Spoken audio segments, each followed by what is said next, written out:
آپ نے کتنی بار یہ محسوس کیا ہے کہ صبح صبح آپ نے بچے کو پیار سے جگایا، ناشتہ بنایا، اسکول کے لیے تیار کیا اور پھر 10 منٹ کے اندر اندر آپ چیخ رہی ہیں؟ بچہ جوتے نہیں پہن رہا، بیگ نہیں ڈھونڈ رہا، ہر بات پر نہیں نہیں کہے جا رہا ہے، اور آپ کا دماغ جو ابھی تک بالکل ٹھیک تھا اچانک پھٹ جاتا ہے، آپ کی آواز اونچی ہو جاتی ہے، الفاظ سخت ہو جاتے ہیں، اور پھر وہ لمحہ آتا ہے جب بچے کی آنکھوں میں ڈر یا اداسی نظر آتی ہے اور آپ کے دل میں ایک چبھن سی ہوتی ہے۔ السلام علیکم، welcome back to my channel Taraf Khan vlogs. I hope میری یوٹیوب فیملی بالکل ٹھیک ٹھاک ہوگی، اور اللہ کا شکر ہے میں بھی بالکل ٹھیک ہوں۔ رات کو جب بچہ سو جاتا ہے، آپ اس کے معصوم چہرے کو دیکھتی ہیں اور سوچتی ہیں کہ آج میں پھر اس کے اوپر چیخی ہوں، آج میں نے پھر اس کو برا بھلا کہا ہے، میں کیسی ماں ہوں۔ یہ گلٹ ہوتا ہے جو اکثر ماؤں کے اندر رہتا ہے اور ان کو تنگ بھی کرتا ہے۔ یہ جو احساس ندامت ہے نا، یہ ہر ماں جانتی ہے۔ آج کی ویڈیو میں آپ کو یہ نہیں کہوں گی کہ اگر بچہ آپ کی بات نہیں مان رہا، ضد کر رہا ہے، غصہ کر رہا ہے تو آپ نے صبر کرنا ہے، نہیں۔ آج میں آپ کو یہ بتاؤں گی کہ اگر بچہ آپ کی بات نہیں سن رہا، غصہ کر رہا ہے، شاؤٹ کر رہا ہے، تو آپ نے صبر کیسے کرنا ہے اور اس بچے کو کیسے ہینڈل کرنا ہے۔ میں آپ کو کچھ اپنے ذاتی اصول بتاؤں گی، وہ اصول جو میں نے کافی عرصے کی غلطیوں، ندامت اور پھر دوبارہ کوشش سے سیکھے۔ یہ کوئی کتابی باتیں نہیں ہیں، یہ وہ چیزیں ہیں جو میں نے خود آزمائی ہیں اور جو واقعی کام کرتی ہیں۔ اس ویڈیو کو آخر تک ضرور دیکھیے گا، کیونکہ ہر اصول کے ساتھ میں آپ کو ایک عملی مثال بھی دوں گی اور یہ بھی بتاؤں گی کہ ہمارا دین، قرآن اور سنت نبوی صلی اللہ علیہ وسلم اس بارے میں کیا رہنمائی دیتے ہیں۔ سب سے پہلے تو ہر ماں کو میں یہ کہوں گی کہ آپ سب اپنے آپ کو معاف کریں، کوئی گلٹ اپنے دل میں نہ رکھیں، کیونکہ غصہ آنا نا انسانی فطرت ہے۔ اللہ نے ہمیں جذبات دیے ہیں، اور ماں ہونا ایک مسلسل امتحان ہے۔ جسمانی تھکن، نیند کی کمی، گھر کے کام اور بچوں کی مسلسل توجہ کی ضرورت، یہ سب مل کر ایک انسان کو، ایک ماں کو تھکا دیتے ہیں۔ مسئلہ غصہ آنا نہیں ہے، مسئلہ یہ ہے کہ ہم اس غصے کو کیسے ہینڈل کرتے ہیں۔ کیا ہم اس غصے کو اپنے بچے پر نکالتے ہیں یا ہم اسے کنٹرول کرتے ہیں؟ دیکھیں، نبی کریم صلی اللہ علیہ وسلم نے فرمایا، طاقتور وہ نہیں جو کشتی میں دوسرے کو پچھاڑ دے، بلکہ طاقتور وہ ہے جو غصے کے وقت اپنے آپ پر قابو رکھے۔ چلے میں آپ کو اپنے کچھ پرسنل اصولوں کے بارے میں بتاتی ہوں، جس میں سے اصول نمبر 1، سب سے پہلے ہم پہلے اصول کی بات کرتے ہیں، وہ ہے ریئیکٹ کرنے سے پہلے رک جانا۔ یعنی جب آپ کا بچہ کوئی ایسی حرکت کرے جو آپ کو غصہ دلائے، چاہے وہ بار بار وہی بات دہرا رہا ہو، کوئی نقصان کر رہا ہو یا آپ کی بات نہ مان رہا ہو، تو پہلا کام یہ ہے کہ آپ نے فوری طور پر ریئیکٹ نہیں کرنا۔ یہ سننے میں مجھے پتہ ہے آسان لگتا ہے، عملی طور پر مشکل ہے، کیونکہ غصہ ایک رد عمل ہے جو آپ تب شو کرتی ہیں جب آپ کا بچہ ضد کر رہا ہوتا ہے، غصے میں ہوتا ہے اور آپ کی بات نہیں مان رہا ہوتا۔ لیکن یہاں ایک ٹرک ہے جو میں خود استعمال کرتی تھی، اور بلکہ ابھی بھی کبھی کبھی کرنی پڑ جاتی ہے مجھے یہ ٹرک استعمال۔ اچھا، اس میں آپ نے کرنا یہ ہے کہ جب آپ بہت زیادہ غصے میں آئی ہوئی ہو نا، تو آپ نے 3 سیکنڈ کے لیے، صرف 3 سیکنڈز کے لیے نا لمبی سانس لینی ہے۔ لمبی سانس اندر لینی ہے اور آہستہ سے باہر نکالنی ہے، صرف 3 سیکنڈ کے لیے۔ آپ سوچیں گے ان 3 سیکنڈز میں کیا ہوگا؟ یہ تو جب آپ کریں گی تو پتہ چلے گا نا۔ اصل میں ان 3 سیکنڈز میں وہ جو آپ کا جذباتی رد عمل ہے نا، وہ جذبات سے نکل کر صرف رد عمل کی طرف منتقل ہو جائے گا۔ دیکھیں، نبی کریم صلی اللہ علیہ وسلم نے غصے کے وقت وضو کرنے کی تلقین فرمائی، اور یہ بھی فرمایا کہ اگر کھڑے ہو تو بیٹھ جاؤ اور اگر بیٹھے ہو تو لیٹ جاؤ۔ جسمانی حالت بدلنے کا مشورہ دراصل ایک نفسیاتی حکمت ہے۔ جب آپ اپنی پوزیشن بدلتے ہیں تو آپ کا دماغ بھی ایک بریک لیتا ہے، ایک وقفہ لیتا ہے۔ اس کی میں عملی مثال آپ کو اس طرح سے دوں گی کہ اگر بچہ جوتے نہیں پہن رہا، آپ نے پہلی بار کہا، دوسری بار کہا، تیسری بار کہا، وہ نہیں پہن رہا اور آپ کو دیر ہو رہی ہے، تو چیخنے کی بجائے ایک لمحے کے لیے کمرے سے تھوڑا سا پیچھے ہٹیں، باہر چلی جائیں، گہری سانس لیں اور خود سے کہیں یہ بچہ ہے، دشمن نہیں ہے، اور پھر واپس جا کر آرام سے، تحمل سے بچے سے بات کریں، پیار سے بات کریں۔ دوسرا اصول، آپ نے بینگ اے مدر اپنی آواز نیچی رکھنی ہے، اونچی نہیں کرنی۔ جتنی زیادہ آپ کی آواز اونچی ہوگی نا، بچہ اتنا ہی زیادہ ڈر جائے گا یا پھر وہ ضدی ہو جائے گا۔ دونوں صورتوں میں بات چیت کا راستہ بند ہو جاتا ہے۔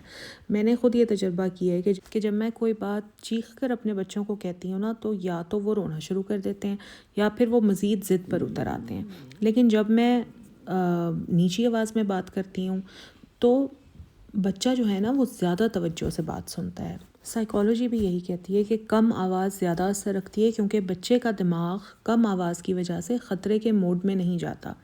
اس کی عملی مثال میں آپ کو اس طرح سے دوں گی کہ اگلی بار جب بھی آپ کا بچہ آپ کی کوئی بات نہ مانے تو آپ نے اپنی آواز اونچی کرنے کی بجائے اس کے قریب جانا ہے، اس کی آنکھوں میں دیکھیں اور اسے پیار بھری مضبوط آواز میں بات کریں۔ آپ خود دیکھیں گے کہ فرق پڑتا ہے یا نہیں پڑتا ہے، یا آپ خود نوٹس کریں گی۔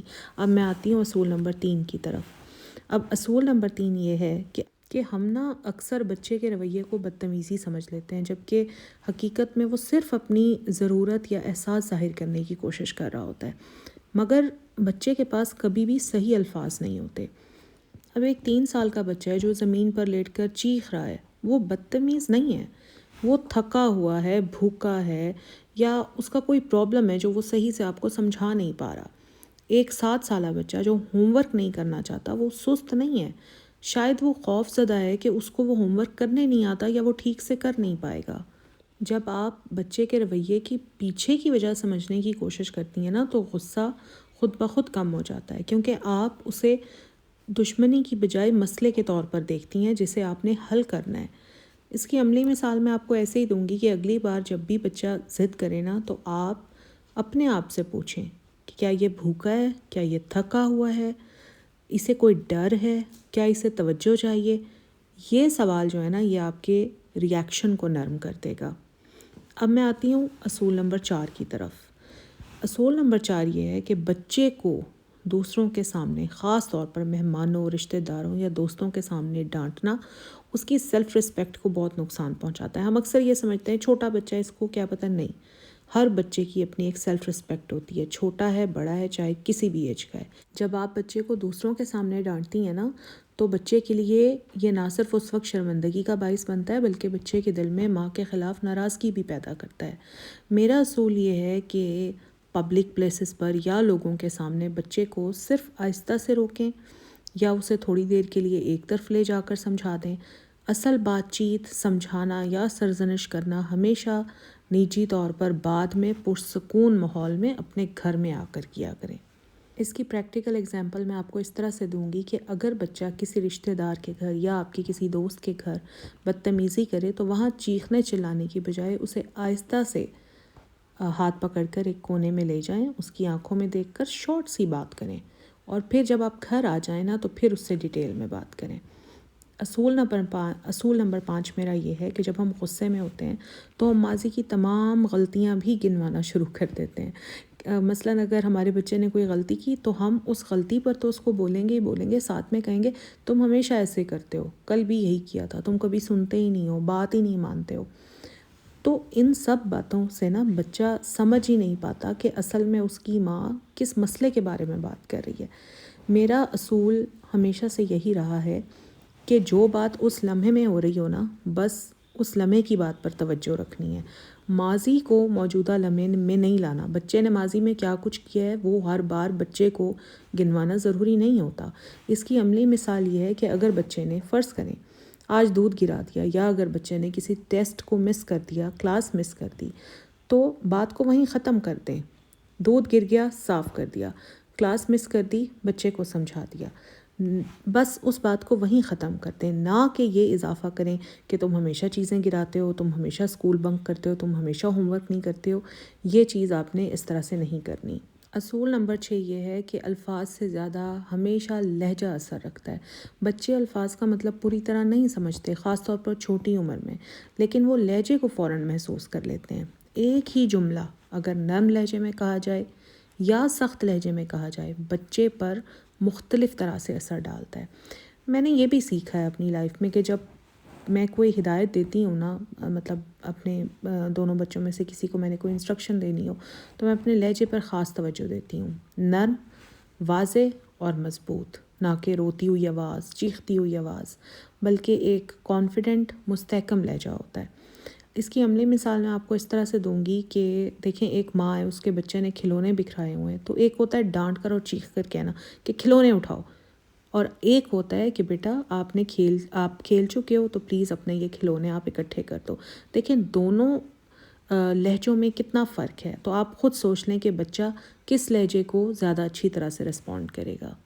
اب میں آتی ہوں اصول نمبر 7 کی طرف، اور اس میں آپ کو یہ کہوں گی کہ وہ اصول ہے جسے بہت ساری مائیں نظر انداز کر دیتی ہیں۔ وہ یہ ہے کہ ہم بچوں کا خیال رکھنے میں اتنی مصروف ہو جاتی ہیں کہ اپنا خیال رکھنا بھول جاتی ہیں، لیکن حقیقت یہ ہے کہ جب ہم خود بھوکی، تھکی ہوئی یا نیند سے محروم ہوتی ہیں نا، تو ہمارا صبر بہت جلد ختم ہو جاتا ہے۔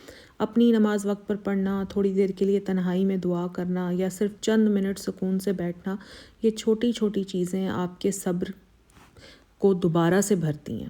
اللہ تعالیٰ نے قرآن پاک میں فرمایا، اے ایمان والو، صبر اور نماز سے مدد لو، بے شک اللہ صبر کرنے والوں کے ساتھ ہے۔ یہ آیت ہمیں سکھاتی ہے کہ صبر کوئی ایسی چیز نہیں جو خود بخود آ جائے، اسے نماز اور دعا کے ذریعے حاصل کرنا پڑتا ہے۔ جب ہم اللہ سے مدد مانگتے ہیں تو وہ ہمارے دل میں سکون ڈالتا ہے۔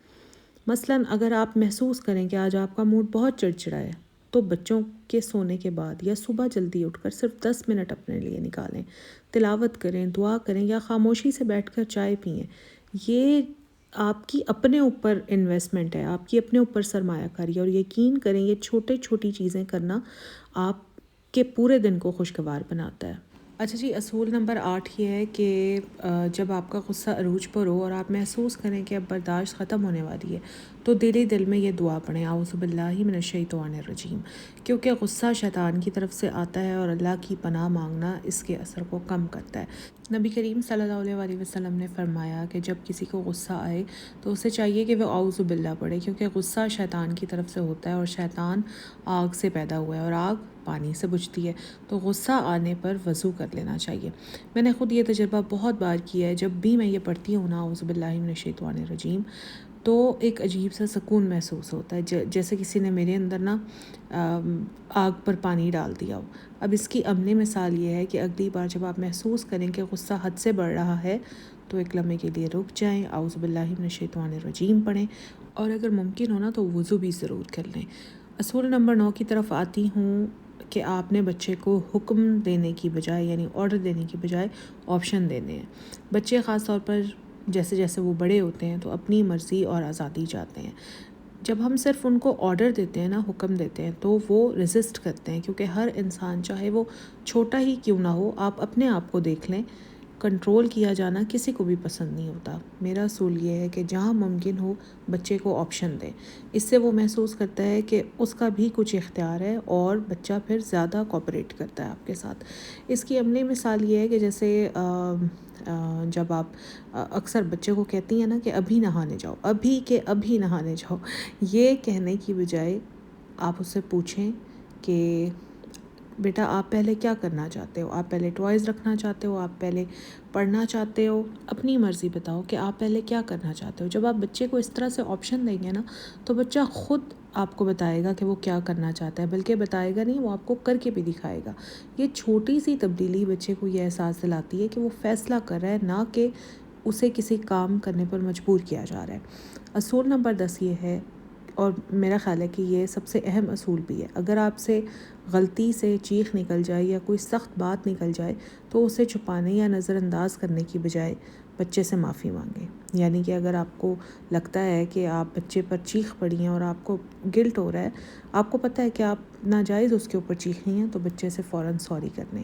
یہ سوری کرنا ماں کو کمزور نہیں بناتا، بلکہ یہ بچے کو سکھاتا ہے کہ غلطی کرنا انسانی فطرت ہے، اور معافی مانگنا بہادری کی علامت ہے۔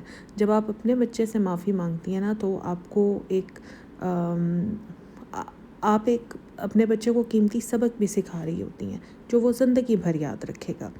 یعنی کہ اس کی عملی مثال میں آپ کو ایسے دوں گی کہ جیسے آپ بچے کے اوپر چیخیں، آپ نے بچے کے اوپر اپنی کوئی فرسٹریشن نکالی، تو آپ نے لٹرلی اپنے بچے سے سوری بولنی، اور اس کو بتانا ہے، اس کو کہنا ہے کہ مجھے افسوس ہے، میں نے آپ پر چیخا، میں تھکی ہوئی تھی، لیکن مجھے پتہ ہے کہ یہ آپ کی غلطی نہیں تھی، میری غلطی تھی، میں نے آپ سے سختی سے بات کی، تو I am sorry for that. یہ چند الفاظ جو ہے نا، یہ آپ کے رشتے میں ٹوٹی ہوئی ڈوری کو دوبارہ سے جوڑ دیتے ہیں۔ آپ سب حضور پاک صلی اللہ علیہ وسلم کے اسوہ سے سیکھیں کہ آپ صلی اللہ علیہ وسلم جب نماز پڑھتے تھے تو آپ کے نواسے آپ کی پیٹھ پر اور آپ کے کندھوں پر بیٹھ جاتے تھے، آپ کبھی غصہ نہیں فرماتے تھے، آپ بچوں کے ساتھ کھیلتے تھے، انہیں پیار کرتے تھے، ان کی معصومیت کو سمجھتے تھے۔ یہ اسوہ ہمارے لیے سب سے بڑی مثال ہے۔ اچھا، میں یہ نہیں کہہ رہی کہ اگر آپ میرے بتائے ہوئے ان اصولوں پر عمل کریں گی تو کبھی آپ کو غصہ نہیں آئے گا، ایسا کبھی بھی نہیں ہوگا. آپ انسان ہیں، ماں ہیں، اور کبھی کبھار آپ کو غصہ آئے گا ہی، آپ سے بھی غلطی ہو جائے گی. تو اگر آپ سے غلطی ہو جائے تو اس غلطی پر خود کو کوسیں نہیں، بلکہ دوبارہ سے کوشش کریں. دیکھیں، جو بچوں کی جو تربیت ہوتی ہے نا، یہ ایک ساری زندگی چلنے والا ایک مرحلہ ہوتا ہے. تو جتنے بھی اصول میں نے آپ کو بتائے ہیں ان اصولوں کو اپنانے کی کوشش کریں، لیکن سب کچھ ایک ساتھ بدلنے کی کوشش نہ کریں. چھوٹے چھوٹے قدم اٹھائیں اور اللہ سے مدد مانگتے رہیں. اگر آپ کو میرا یہ ویڈیو اچھا لگا ہے تو پلیز لائک کریں. چینل پر فرسٹ ٹائم آئے تو چینل کو سبسکرائب کریں، اور اس ویڈیو کو ساری ماؤں کے ساتھ شیئر کریں تاکہ ان کی بھی رہنمائی ہو سکے. اب میں ملوں گی آپ سے نیکسٹ ولاگ میں. مجھے اجازت دیں، اپنا خیال رکھیں. اللہ حافظ، فی امان اللہ.